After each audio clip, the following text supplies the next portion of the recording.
Ah, mais donc, Jean-Marie nous a trompés. Il est venu, c'est lui qui a obtenu l'argent de cette commission-là. Donc, il est venu, au fait... L'argent est sorti. Mais au fait, quelqu'un, vous croyez que non, il va échouer, ben, pourquoi faire ce travail? Parce qu'il a obtenu l'argent. Il a retiré l'argent. Pour cette commission, pour toute l'équipe, pour la commission, pas pour lui seul. Mais pour lui seul, pour la commission. D'ailleurs, cet argent, nous ne l'avons même pas vu. Nous avons assumé notre échec. L'échec de 2018, si nous avons été sanctionnés, on accepte. Et je ne pense pas qu'un responsable d'une commission peut se soustraire pour parler après que, écoutez, moi je savais, donc tu étais en train de vouloir... Mais écoutez... Peut-être que s'il l'a su, ce n'était pas pendant la campagne, c'était peut-être à quelques heures ou à quelques jours de la proclamation des résultats. Chers amis, soyons un peu logiques.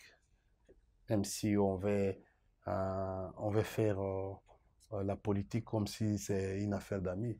Vous pensez que l'autorité morale qui est politique peut lâcher des choses comme ça pour être en contradiction avec sa famille politique? Vous pensez à ça? Mais, ben, mettons, même si cela a été dit à Jean-Marie Kassamba, mais il s'est déclaré ici un homme d'État.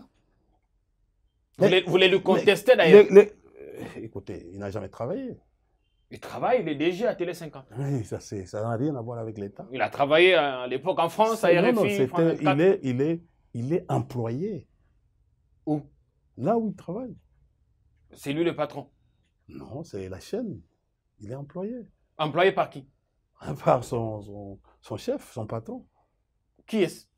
Mais je ne veux pas aller dans des considérations un peu simplistes. Laissez-moi aborder des questions. Je ne suis pas venu ici pour parler d'un individu. Je suis en train d'élucider. Vous pensez que Kabila ne pouvait pas l'appeler pour lui dire que monsieur... C'est l'extravagance que nous devons arrêter. C'est l'opportunisme. C'est l'arrogance. Quelqu'un qui n'a jamais eu dans sa vie de patron, il n'a que des collaborateurs. Eh, cher ami, nous ne sommes pas tous, nous sommes intellectuels. Mais quand on dit aujourd'hui que non, ce qu'il a dit, c'est encore grave. Lui, il a 52 ans. Et il est dans les métiers journalistiques, ça fait 40 ans. Mais, il a dit ça? Je dois revoir l'émission. Oui, il faut revoir. Mais c'est impossible. Il a dit qu'il était le dernier journaliste à pouvoir... avoir interviewé le maréchal qui est son au Maroc. Il n'a pas dit les témoins. Il a les images qu'il garde. Mais on a demandé qui l'a amené ici. C'est Jean-Pierre Vouemba. Jean-Claude. Jean-Claude Vouemba. Un jour, il faut tailler bavette avec. Il est ici au Bas-Congo. Non, c'est un vu à moi. Mais oui, on a tous un début. Laissons ces débats-là qui ne sont pas un débat productif. On ne vient pas ici. Bon, c'est vous peut-être votre nature comme journaliste. Jean-Marie n'est pas politique, il est journaliste. Il est employé. Il est journaliste. Bon, d'abord, il a façonné des politiciens. J'ai dit, attention, un politique, c'est un animal. Il faut éviter. Nous nous servons de votre instrument communicationnel pour devenir des hommes, des grands hommes, même des hommes d'État. Il ne faut pas dire il a façonné. Il a façonné quoi? Parce qu'il a mis qui dans l'école? Et puis, nous sommes... Vous savez, le jour où nous aurons la chance de présenter nos diplômes homologués, on va faire la part des choses entre nous. On va voir qui a fait les bonnes écoles. Et quand je parle des écoles, je vois les écoles. Qu'est-ce que vous voulez dire, India Omari? Non, c'est ce que je veux. Jean-Marie n'a pas fait de bonnes écoles? Non, je dis, ce n'est pas. Parce que moi l'émission n'est pas pour Jean-Marie, cher ami. C'est si vous voulez amener... Non, c'est pas de polémique, mais on lit entre les lignes. Non, moi je dis, c'est... Est-ce que quand quelqu'un vous dit, dans une opération d'échange, il vous dit que non, mais je suis le dernier journaliste à interviewer Mobutu. Bon, d'accord. Mais vous l'avez interviewé, pourquoi? Pour quel objectif? Point d'interrogation. Il a dit que le maréchal lui a confié des choses qui se réalisent aujourd'hui. Et 30 ans après sa mort, il mettra la vidéo sur la place publique. Lui, il est collaborateur du maréchal. Si demain, je ne souhaite pas, s'il était appelé demain à rendre l'âme, Donc il va mourir avec les secrets aussi.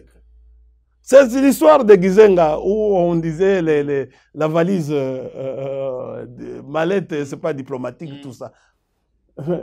Bon. Les livres d'or. Les livres d'or. Jusqu'à aujourd'hui, personne. Le vieux est même parti. Son fils est parti. Jusqu'à aujourd'hui, personne ne détient. Même Makiachi, que je demande, mon ami que je salue en passant, j'ai toujours demandé à Makiachi où est le livre d'or. Mais c'est Jean-Marie, il est quand même un des vôtres. Est-ce que nous ne sommes pas dans une guerre avec lui. Okay. Une histoire que je voulais tout simplement recadrer pour lui dire que non, on n'apporte pas des choses qu'on n'a pas de preuves. Quand on n'a pas à dire, ne recourez pas à des choses des choses qui sont non vérifiables. Quand il dit qu'il est le dernier journaliste, le fait de dire déjà. Pourquoi ça vous choque, vous? Si c'est un secret, mais pourquoi, si c'est un secret, il a dit pourquoi? C'est pour se vanter ou faire voir aux gens que non. Mais quand vous allez au Maroc pour aller prier dans votre église, dans votre secte, bon, cela ne dit pas que non, vous avez des maisons, vous avez des résidences. Vous allez aller prier pour votre secte, vous priez, puis vous passez tout ça. Mais pourquoi nous raconter des choses qui n'ont pas d'importance? Il est pris dans une secte basée au Maroc. J'ai dit ceci, je donne un exemple.